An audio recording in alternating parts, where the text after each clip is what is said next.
September 10th against San Francisco in Melbourne, Australia. The Chargers play their regular season opener Sunday, September 10th against Arizona at SoFi. The first HBCU football game this season was played last night. Delaware State beat Stony Brook 41-34. 3 touchdown passes for Delaware State sophomore quarterback Quinn Boyd. No debates, no speculation, just the info you need. That's your KBLA Sports Minute. I'm Ray Richardson on KBLA Talk 1580. All I need is one mic. Too many games. With a KBLA Talk 1580 editorial, I'm Tavish Smiley. Harris Dawson said a big part of the delays connected to Destination Crenshaw finishing up have been caused by the rising cost of construction since COVID hit. He says the total price tag for Destination Crenshaw has jumped from $95 million to more than $150 million since this all began. Can we say when Destination Crenshaw is going to be completed? You know, I'm very reluctant to do that. I mean, I know how much work there is left, but you don't know what's going to happen. And so, you know, we fully expect that we can finish it within the next calendar year. But again, given how long it's taken and how many delays there's been and, you know, weather events there have been, I'm real reluctant to tell people, okay, it'll absolutely be done at this day. That was LA City Council President Marquise Harris Dawson speaking with NBC4.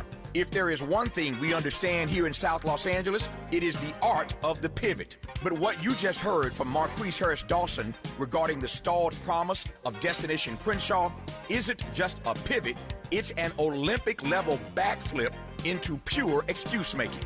Let's unpack the math and the mythology here, shall we? We were sold a glorious vision. A 1.3-mile open-air monument to Black excellence, culture, and economic resilience along Crenshaw Boulevard. Fast forward to today, 6-7 years later, and the budget hasn't just grown, it has ballooned from $95 million to north of $150 million. That is a staggering $55 million leap. But when asked the most basic fundamental question to which a community deserves to hear an answer, when will the project actually be finished, what do we get? Can we say when Destination Crenshaw is going to be completed? You know, I'm very reluctant to do that. I mean, I know how much work there is left, but you don't know what's going to happen. Friends, that is not a construction update. That's a horoscope. Stay with me on this. We heard COVID, we heard supply chains, and now we're hearing weather events. The weather in Los Angeles? This is Southern California, not the Arctic Circle. If our ancestors waited on perfect weather to build legacy, we wouldn't have the pyramids or any other cultural wonders to celebrate in the first place. Mr. Harris Dawson, you don't need a crystal ball, you need a calendar. You cannot celebrate Black excellence on paper while practicing bureaucratic mediocrity in execution. It's time to end the excuses, stop with this silliness, blaming weather forecast, and finally finish the work this community was promised. With a KBLA Talk 1580 editorial, I'm Tavish Smiley. As always, we welcome your feedback. Too many games.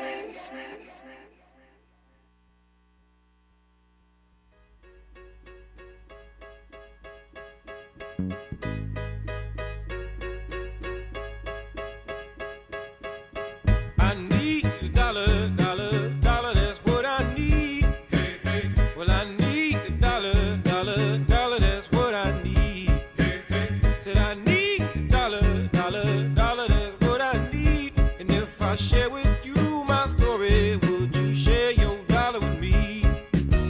Bad times are coming and I reap what I done sowed. Hey, hey. Well, let me tell you something, all that glitters ain't gold.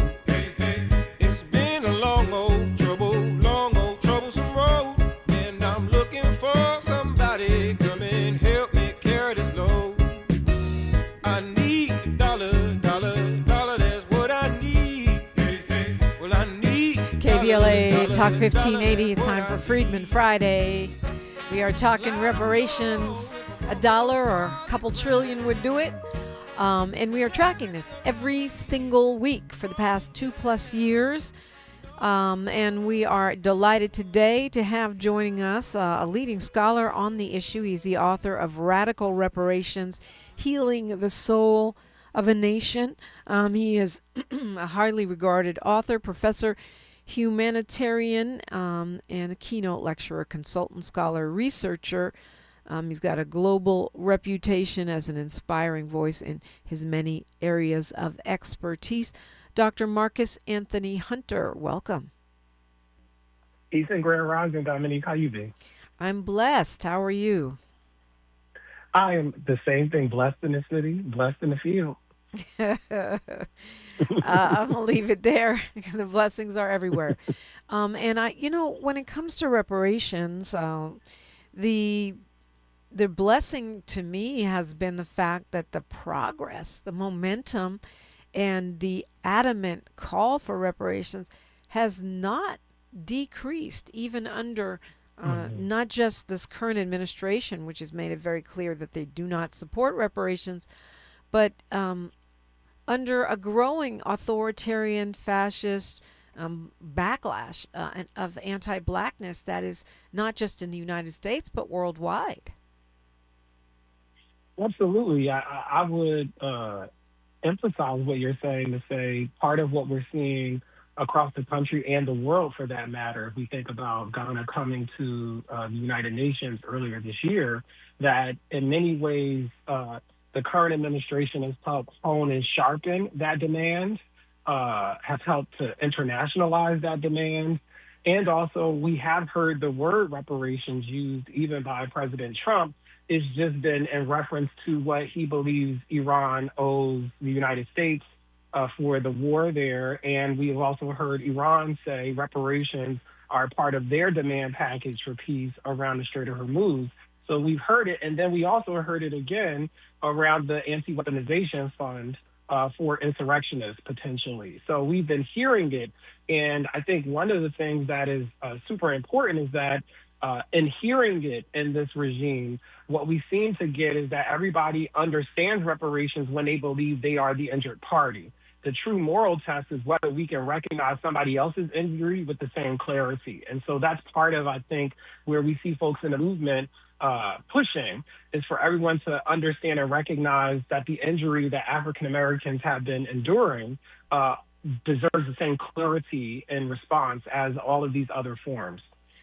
I mean, that's a fair point. When I hear about climate reparations or reparations for Iran, or even here in the United States where we've given reparations to farmers and Holocaust survivors and people who have been harmed by toxic corporate products and Japanese Americans, it seems that it's almost put in a totally different context, as if reparations for African Americans are a definitionally different concept than what we do routinely for just about anyone else under the sun other than black folks.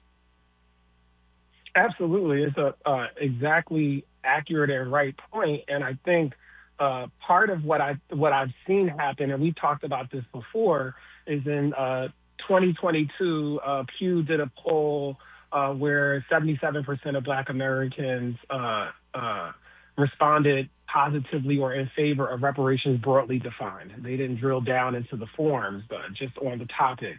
And I think part of it is this environment I see is closing the gap between 77 and 100. So if in 2022, where there was a different president in power, people were at a C+ as a people on the topic of reparations, 77%.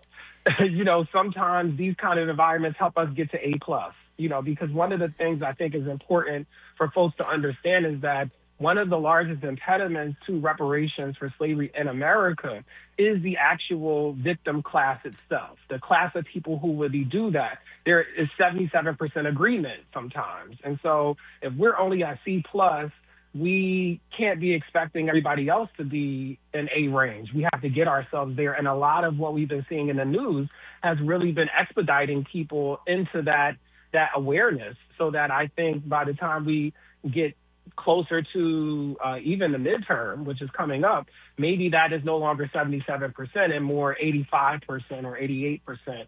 I'm looking forward to us at least being at 90+%. And it's funny you would say that, because when we look at the kind of opening of the Overton window, the breakthrough of consciousness in some senses that happened in 2020 when people around the world were marching for Black lives. It seems like there's been a big retraction, backlash, contraction, and woke has become demonized as some kind of bad word. And you would think that would mean that people would be less inclined to support reparations, but is that true?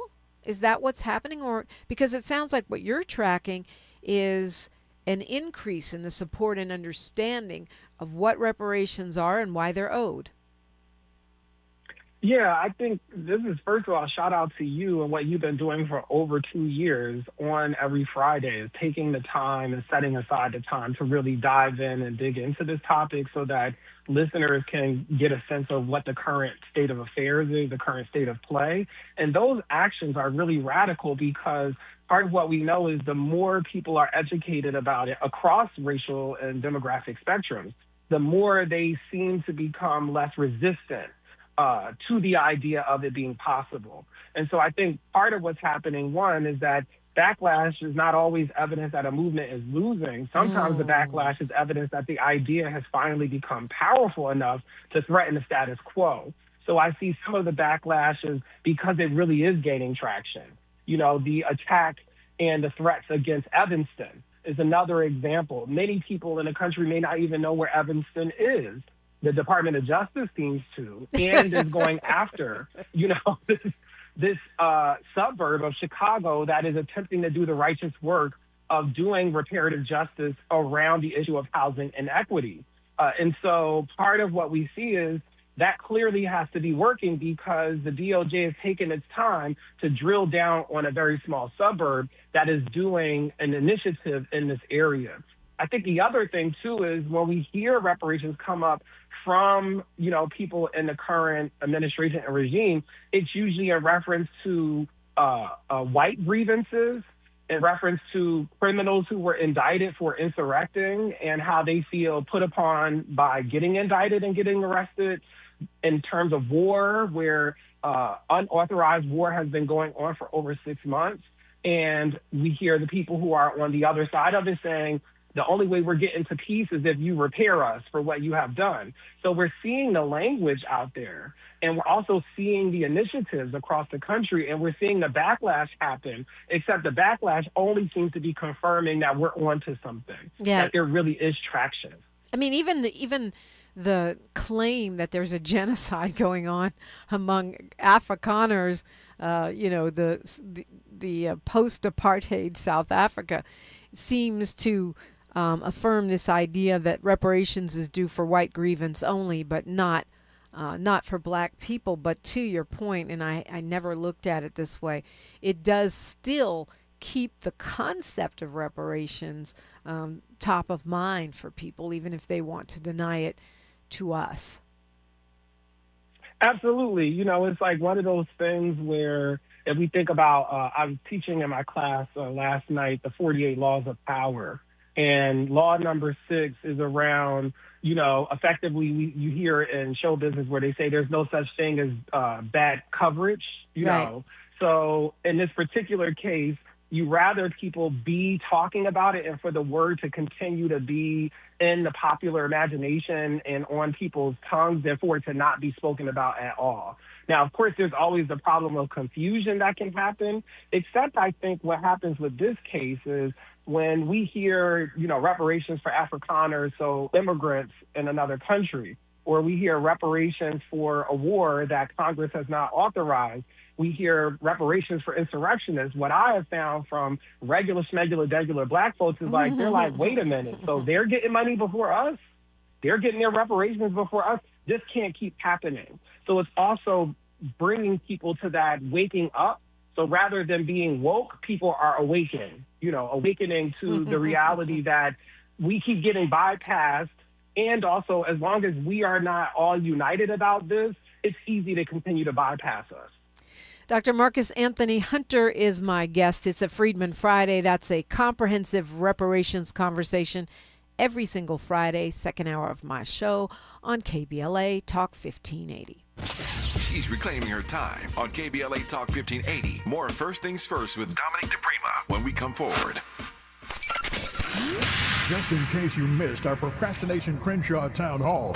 I'm an Eaton Fire hero. I was trapped there January 7th, 2025, so I was awarded the Carnegie American Red Cross and the Kiwanis Lifesaver Award. So to me, this looks like a slow burn. We constantly see Dr. Hardy, Pastor Caldwell, Mr. Smiley here. Their business is slowly impacted. Now in Altadena, it was a quick burn. Everybody left. Everybody got priced out. They didn't have enough money to stay afloat. They couldn't rebuild their property. So to me, this is a target for the developers. In my opinion, having been in Altadena for 18 months, still today, I still feed all of those people there because they're still displaced because they can't afford to come back. So what do? They move down to the Inland Empire, or they just call it a day and they go back to another state. So it's important to hold leadership accountable because as of right now, they've abdicated their responsibility. They just show up for the cameras and they don't even come to see you. Keeping them in check. We're KBLA Talk 1580.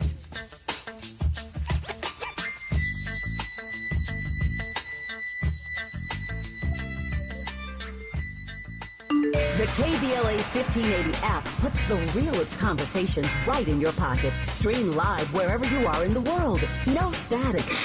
No searching the dial. A crystal clear connection 24/7, exactly when you want it. We recommend that you keep automatic updates enabled. Set it and forget it. So the app stays up to date with store requirements, bug fixes, and new features as we roll them out. Download the KBLA 1580 app today and stay plugged into the conversation everyone's having.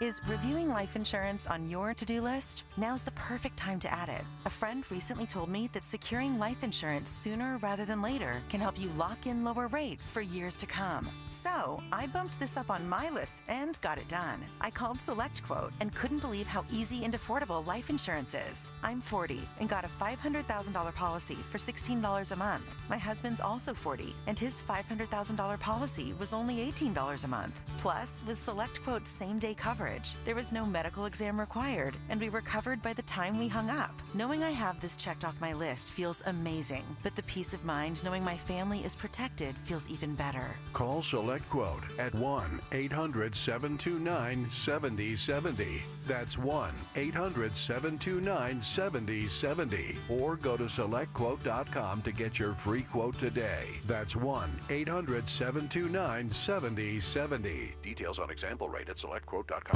Hi, I'm John Wood Jr., host of the Kingdom Project, weekends on KBLA Talk 1580. Black America has a tradition of holding the United States of America to the standard of her stated principles when it comes to democracy. When the country has said all men are created equal, black people have demanded that we mean it.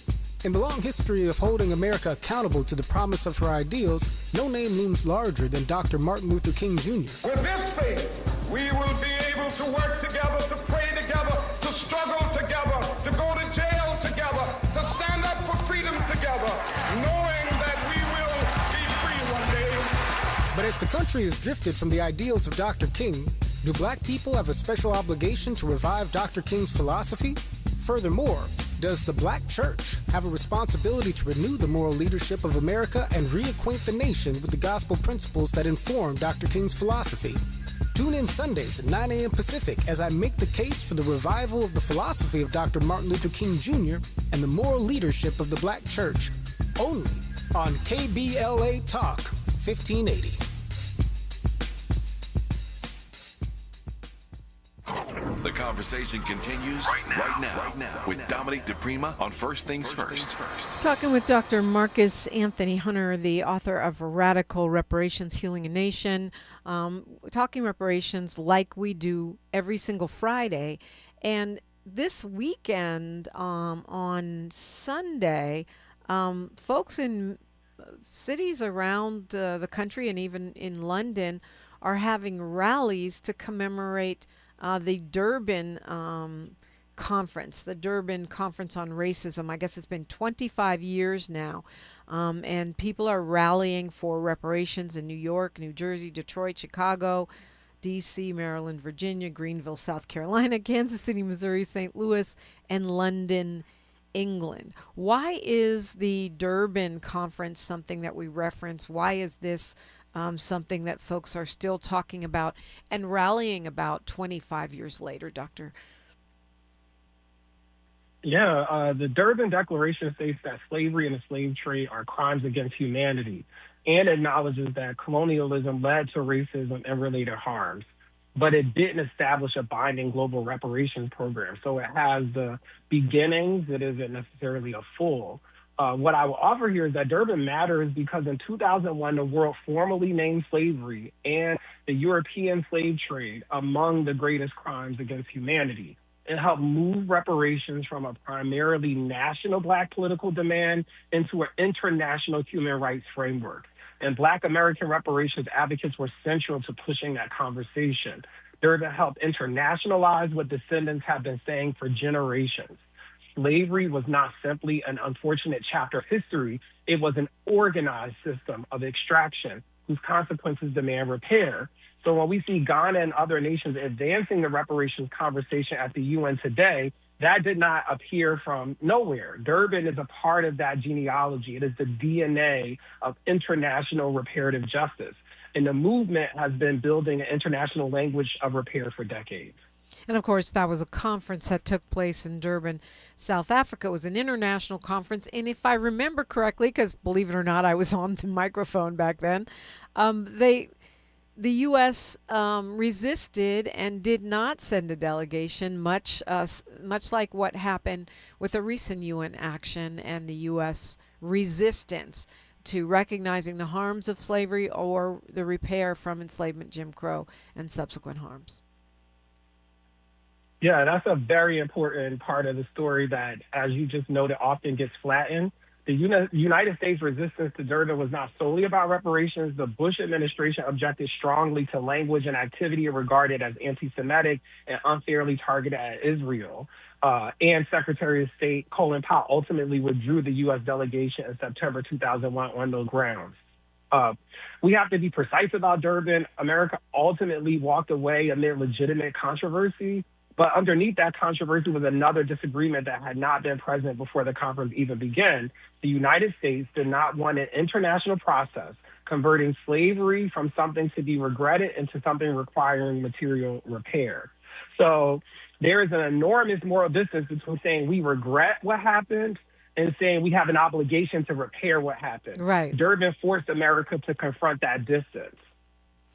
So when you say there was a legit beef, what are you referencing there?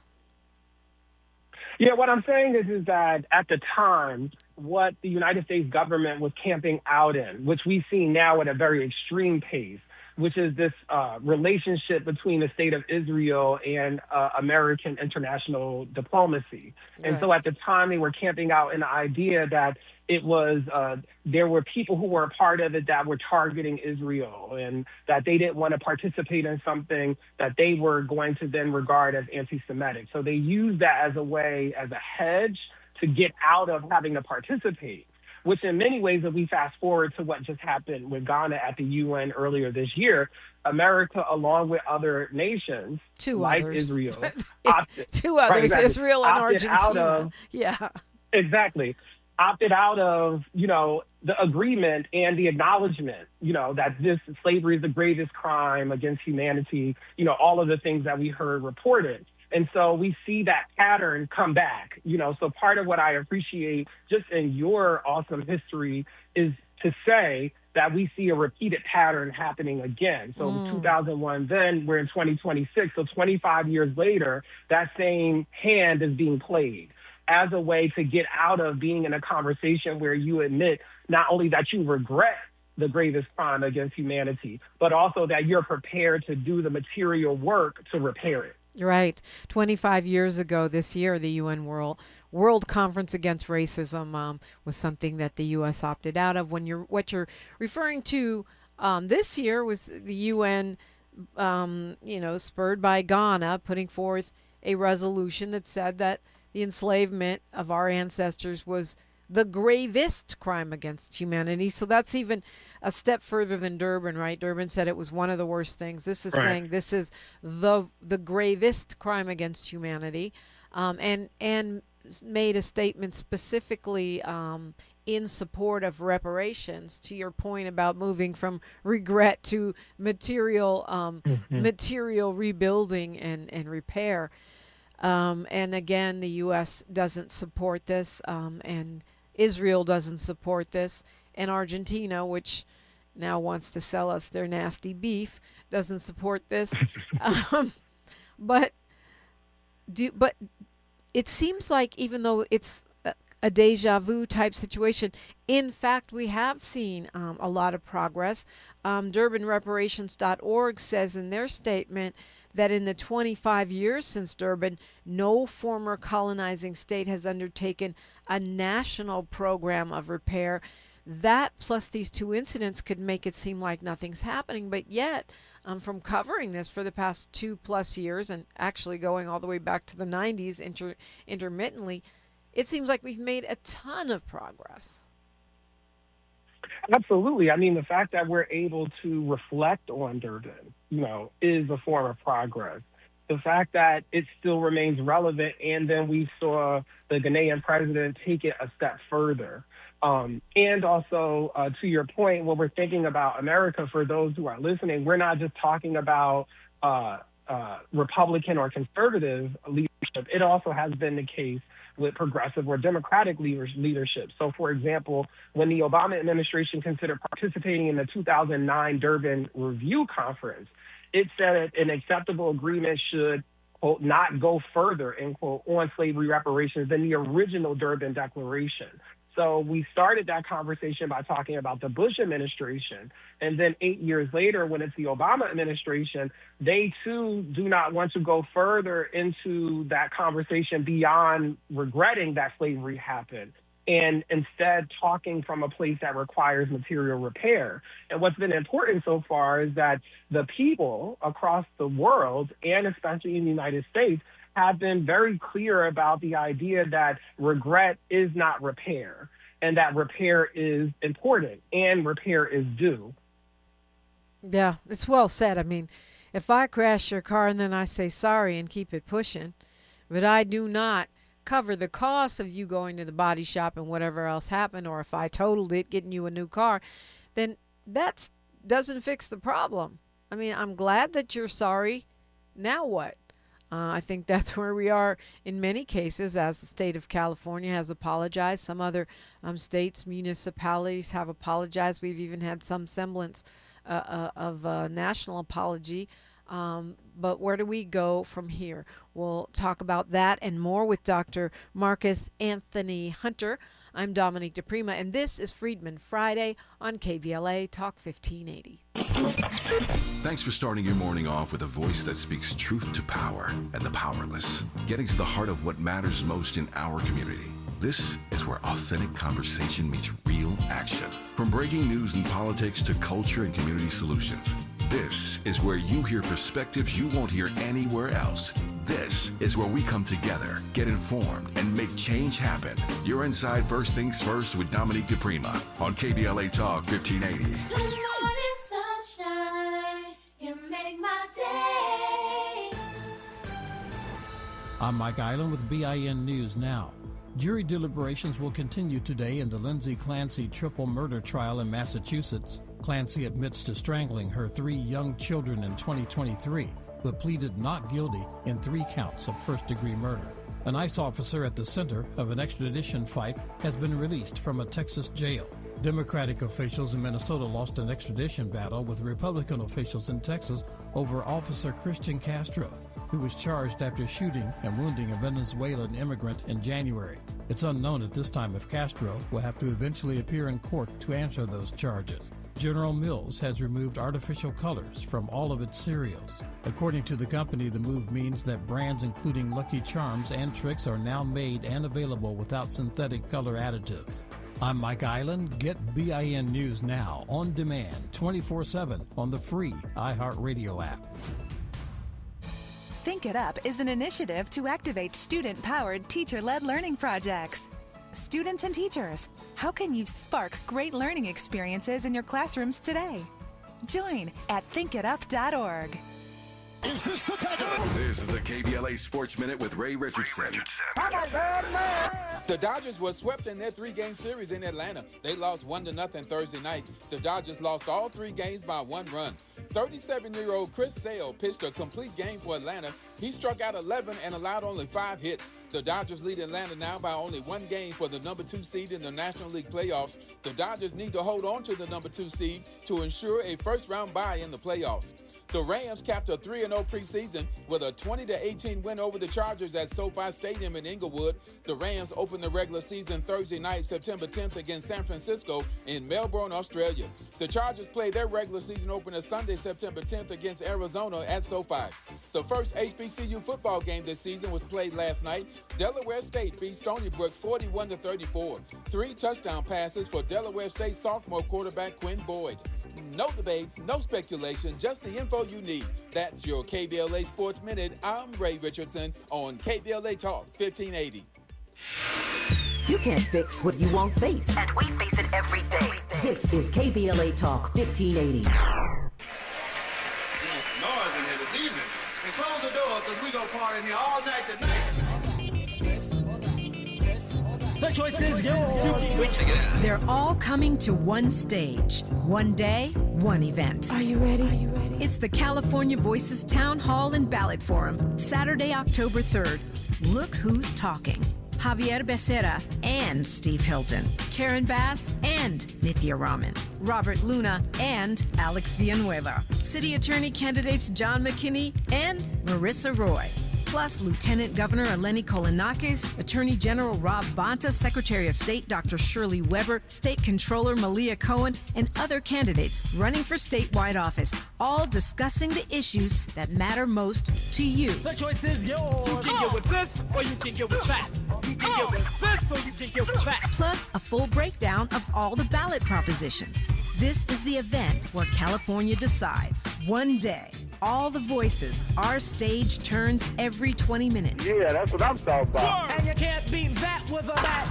It's the California Voices Town Hall and Ballot Forum, Saturday, October 3rd, brought to you by KBLA Talk 1580 and the Community Voter Education Project. Mark your calendar now. Make plans to join us live and stay tuned for more details. All the other stations are covering the election. We're putting you in the room. We're KBLA Talk 1580, where the candidates come to you. You can get with this or you can get with that. I think you can get with this. This is where it's at, where it's at, where it's at, where it's at. Come on, come on, come on, come on.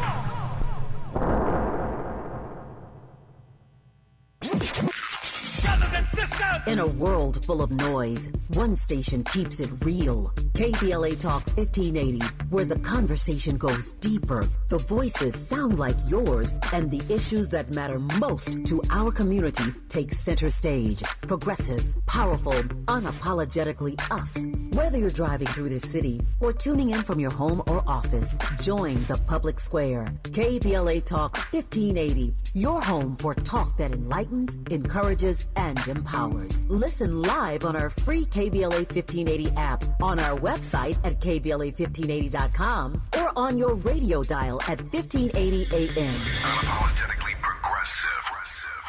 What's good, KBLA delegation? I am Miles Lowe, and I'm excited to be joining the weekend lineup right here on KBLA Talk 1580. Join me every Saturday at 12 noon for the Do Better Show, where we get into the world of tech, AI, the creator economy, navigating your mental health through it all, and have conversations with founders to find out how real people are making real money right now. It's not a course, not a subscription. Class is in session every weekend, live on the air. If you knew better, you do better, right? So let's make a better you. The Do Better Show, every Saturday, 12 noon, and replaying again at 7 p.m. right here on Unapologetically Progressive KBLA Talk 1580. We got a lot to talk. At KBLA Talk 1580, we do more than just talk. You got a big mouth. Hello, Joe, you're up. Welcome. We're unapologetically progressive, and we don't black down. Talking with Professor Dr. Marcus Anthony Hunter. He's also an author, a leading voice on reparations. It's Freedmen Friday. And just looking at the state of where we are right now, again, 25 years from Durban, they're saying, well, no national efforts have taken place, but at least in the United States, we see a proliferation of local efforts. It was just a couple weeks ago that Alameda here in California voted for reparations. We've seen it in small cities and counties, statewide commissions being seated and funded. Overall, on balance, do you think that because, there's also the backsliding, as you pointed out, the Department of Justice trying to shut down the first municipality that actually cut checks for housing in relation to reparations. On balance, are we moving forward? Do you feel like there is continued momentum and progress, or do you feel like the backlash, and I love what you said. Let me read it. You said, backlash is not always a sign that a movement is losing. I love that. It's really great quote from you. But do you feel like we're continuing forward motion, or have the setbacks that we've seen, from California to Evanston, are they the real story? Yeah, that's a great question. I think absolutely there is momentum. 25 years ago at Durban, we were fighting internationally to have slavery properly named and its consequences acknowledged. Today, governments are fighting over actual reparations programs. California, as you noted, created the nation's first Bureau of Descendants of American Slavery. New York has an active statewide reparations commission holding hearings and developing recommendations. Evanston has already distributed millions in reparative benefits. And internationally, Ghana led 123 nations at the UN this year in recognizing the European slave trade and slave trafficking and racialized enslavement of Africans as the greatest crime against humanity. So the movement has gone from, quote, should there be reparations, kind of, to who qualifies, what constitutes repair, who pays, and can governments legally deliver it? Those are implementation questions that you don't get unless there's some traction inside the movement. And so the fact that a lot of what animates the conversation is around implementation questions, I think really get at a bigger story about the momentum being both local and also international, and that we should not mistake resistance for the absence of momentum. Sometimes resistance is the clearest evidence that a movement has moved. And I do think for all of the conversation that we've had on this show and elsewhere about the great failure of the California Legislative Black Caucus, since that time, if you continue to track it and pay attention instead of being frozen in time with that failure, which we know was partly orchestrated, in large part orchestrated behind the scenes by the governor, but also due to the infighting of the caucus itself. We have seen some great bills passed since then, and there's one on the docket right now, AB 2599 by Assembly Member Isaac Bryan, which would require, disclosure of ties to slavery on the part of certain corporate entities. Large publications. Yeah, that's a great point. Yeah. Go ahead.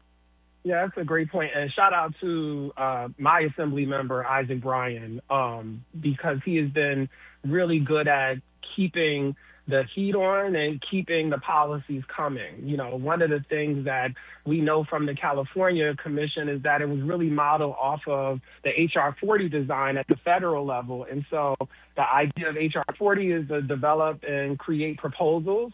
And so part of what the California Commission did was a whole report that included multiple kinds of proposals. And one of the major points about our elected leaders is for them to try to, make those into law. And so he's been really at the front line of making sure that that commission wasn't just a ritual or a performance, that it actually had policies that he's been attempting to enact.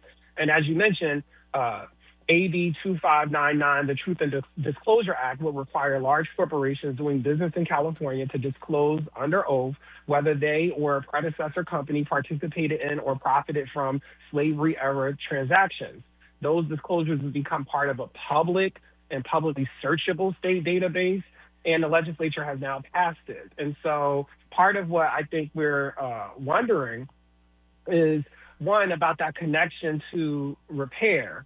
And I would say you can't repair what you refuse to reveal. And the truth has to precede any form of reconciliation, and accounting has to precede accountability. And so this bill is particularly powerful because the underlying legislative findings explicitly recognize that enslaved people were used as collateral for insurance, loans, and other transactions, and that industries including insurance, financial services, textiles, tobacco, railroad, shipping, and sugar benefited from slavery. So for generations, America treated the wealth created by slavery as if it simply disappeared in history. AB 2599 asked us to follow the money. Once you follow the money, the reparations conversation changes from abstract guilt to identifiable responsibility and accountability. Right. So this is the legislature has passed it, but it still has to be signed by the government. It passed the Senate. Did it pass the Assembly also? So as last I checked, the Assembly concurring in the Senate 60-13 on August 26th. Okay. And to your point, is headed through enrollment toward Governor Newsom. Yeah. So once again, I mean, he's vetoed a whole bunch of reparations bills, even though he himself signed into law the task force legislation by Dr. Shirley Weber, who's now our Secretary of State. But AB 2599 landing on his desk will be yet another test for this governor, as he pursues his presidential ambitions. Let's go to Fahima calling us from Washington, D.C. Fahima, you with us? Abaragani and Cape Costa, and greetings to your guests. I just wanted to say, first off, the California legislation was not a failure. And I know I'm not in California, but... Well, there was... No. I'm going to push back right here. We had a massive failure. We had a number of bills on the table that the California Legislative Black Caucus failed to bring to the floor for a vote because the governor didn't want them to and because they had infighting. I'm not saying the task force was a failure. The task force is a phenomenal success and very important. But to say we didn't have a failure here, you'd have to be totally out of touch. This was a massive crisis here in California. It was a crisis of faith and trust in the Legislative Black Caucus. I think they've done a lot of work to move the ball back, particularly Assemblymember Isaac Bryan and Assemblymember Tina McKinnon. But yes, we did have a massive fail on summer a couple of years ago here in Cali. Yeah, I wanted to make another point, but I don't know if you're aware, but there are groups that sent letters to the governor asking him to veto the bill. But that's another discussion. I mean, surprise. Anyway, go ahead. Make him veto it. Don't fail to bring it to the floor. Make him veto it. I just wanted to say that many of the commissions around the country are part of the permanent forum, including the people from the California Reparations Commission, are part of the permanent forum for people of African descent that came out of the Durban Conference, and they were the ones who decided to have this day commemorating the 25th, because every place in New York where there's a commission, and there are also events in the California area. The Museum for Social Justice is one place that they're going to be showing the Durban 400 film. And so I just want to indicate that it's not a separate and apart. Many of the folks that are on commissions around the country are part of the permanent forum, and they came together to decide to have this day, and they're doing things locally in the various communities, including in California. That's all I wanted to share. Excellent. I know that, at least two of the members of the California Task Force are part of that permanent forum that you're referencing at the UN, Fahima. Any thoughts on that, Dr. Marcus Anthony Hunter? Yeah, I think it connects to what we've been, and really what you help anchor us in today in our conversation is the 25th anniversary around Durban. And, effectively Durban helped name the crime.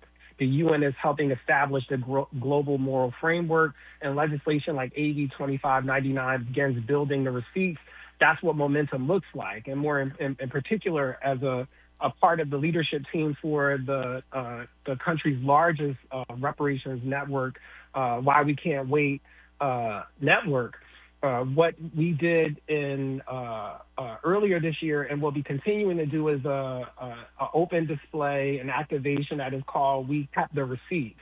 And I say that to say because reparations requires receipts. AB 2599 began building that ledger, and also part of what people have been doing across the country is noting the receipts that we have, that these are not just, phantom injuries or phantom events, that they're actually documented and exist in other places, including in insurance records. Mm. Yeah, it's a great point. I only learned maybe about a month ago that the late Senator Tom Hayden, who was actually a friend of mine, had, which means I should have known this, but I didn't, had put in place legislation to create accountability on the part of insurance companies. That law still sitting on the books, but has not been utilized to force the accountability that could be forced under this law that's still sitting there, which requires a disclosure and a cataloging of the profits made by insurance companies by insuring human beings that were, in fact, our ancestors. That's exactly correct. And I want to say the year is 2000, California Senator, and it was author SB 2199, the Slavery Era Insurance Policies Law. So just to add to what you were saying there. And also to give historical roots to what we were talking about with Assemblymember Isaac Bryan, that his work is also rooted in a legislative legacy where we're continuing to see people put this forward. And as you were just saying, before we can take seriously repair, we have to establish who profited from the harm. Yeah, and they are many. There are many. I always say, that 12 generations of free labor is what makes this country a superpower, right, Dr. Marcus Anthony Hunter? Absolutely. And also makes it so that we as a people should always remember that we know that America has it. So we help build it. We have to know that they have it. I think that's been one of our journeys of going, well, they ain't got it. We got $40 trillion of debt. Where the money coming from? Or how are we going to get paid into? No, they got it because we gave it. So we know they got it. Well, as my friend Latrice says, they can just sell Alaska. Just sell Alaska or put it in the pawn shop. Put Alaska in the pawn shop and give us all money. Dr. Marcus Anthony Hunter is my guest, and you're listening to KBLA Talk 1580. More of First Things First with Dominique DiPrima when we come forward. Just in case you missed our Procrastination Crenshaw Town Hall. My name is Khalifa Bey. I am the founder of the South LA Bureau of Tourism and Trade. And how this is impacting me is that I can't promote it. I won't promote it. I hear a lot of talk about everybody. Accountability is responsibility. Change your vote. Change the vote. I know there's a lot of Democrats in this room, and I get all that, but if you keep doing the same thing over and over and over and expecting a different result, it ain't gonna happen. And it's not about Democrat, Republican, it's about getting what we need to get done. That's what it is for me, because this is deliberate. This of our communities, you look at Chicago, you look at all the black communities were built by us, we're in the same condition. So to me, it's by design. And if we don't do something to change the vote to get to what we need, stop having these meetings. Making sure they stick to the truth. We're KBLA Talk 1580. Hi, I'm Dominique DiPrima. Taking care of our aging loved ones is always a top priority. But do you know that the rising cost of the long-term skilled nursing home can easily exceed $10,000 a month? Be aware that that cost isn't covered by health insurance, Medicare, or the VA. Even short nursing home stays can wipe out your family savings. Attorney Zoran Basic and his firm, Nursing Home Solutions, can help most middle-class families qualify for nursing home benefits to be paid by the state. You've heard Zoran Basic on my show, and you remember that these are benefits that you have earned. Protect your assets that have taken a lifetime to build. Keep the savings, the family home, and the business. Call Zoran at Nursing Home Solutions at 800-773-6467. Nursing Home Solutions does not require in-person meetings. The phone number is 800-773-6467. That's 800-773-6467, or log on to nhscare.com for Nursing Home Solutions. Hi, I'm Chris Holden, former California Assembly member, former Mayor of Pasadena, and CEO of LA Fire Justice. I've spent my career fighting for our communities. When I saw Edison celebrating $4.5 billion in profits while Eaton fire survivors struggled to make ends meet, it made me simultaneously sick and furious. Families and individuals are dealing with financial pressure, insurance delays, costly remediation, and the painful question of how to rebuild their lives, while the utility that caused the fire is paying its executives millions and is more profitable than ever. That's not justice. That's a disgrace. Join the lawsuit with LA Fire Justice to hold Edison accountable. We're here to help you, your family, and our community recover. Visit lafirejustice.com today to learn more about your eligibility and how to start. Advertisement. Douglas Boxer, 221 East Walnut Street, Suite 100, Pasadena, California, 91101 is the attorney responsible for this ad. LA Fire Justice is proud to sponsor Conversation Live. Altadena Forward with James Farr.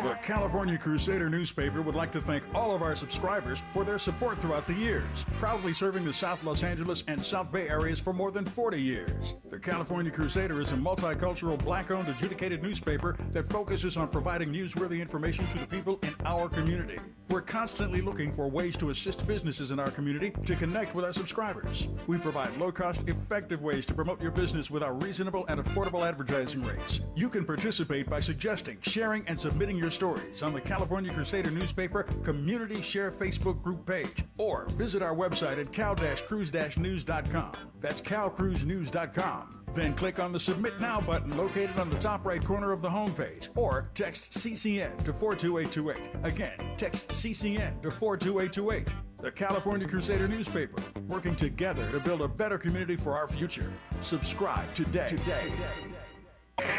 We knew you'd stick around.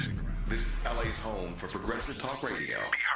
Welcome back to KBLA Talk 1580. He's a scholar. He's an author. He is a media voice, a public intellectual, I guess is what we call that. You've heard him on KBLA, but this is not the only spot. He is featured on national media, the LA Times, USA Today, the Washington Post, MSNBC, NPR, BBC, and lots of other places. And speaking in all these mainstream media outlets, I know it's a different conversation that we have here. And you pointed out what I've said many times was when I used to talk to Dick Gregory about this in the 90s, people would say, he said 50 years. Right? So in some ways, we're ahead of schedule in the normalization of this. Do you find that when you're talking with an MSNBC or a CNN, a Washington Post, that your work, Radical Reparations, Healing a Nation, your book, and your scholarship in this area is approached differently than it was, say, 5 or even 10 years ago? Yeah, I think that, well, thank you, first of all.